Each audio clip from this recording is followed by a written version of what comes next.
আমার এই জামাটা নিয়ে যাও। হযরত ইয়াকুব আলাইহিস সালাম কলিজার টুকরা সন্তান ইউসুফ আলাইহিস সালামের বিরহ যন্ত্রণায় ছেলেকে কতদিন দেখে না, কাঁদতে কাঁদতে চোখ দুটো অন্ধ হয়ে গেছে। মিশর থেকে কেনানের দিকে জামা রওনা হয়েছে। কোথায় মিশর, কোথায় কেনান? জামা যখন রওনা হয়ে গেছে, হযরত ইয়াকুব বলতেছেন, আমি যেন আমার ইউসুফের গন্ধ নাকে পেতেছি।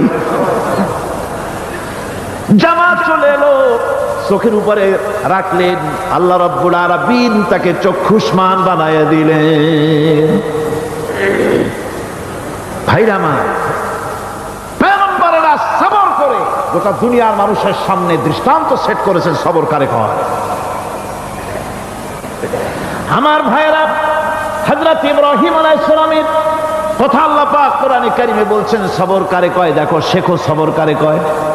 আল্লাহ পাক বললেন, ইব্রাহিম তোমার বিবি আর তোমার নবজাতক এই সন্তানকে রেখে আসো মক্কা নগরীতে।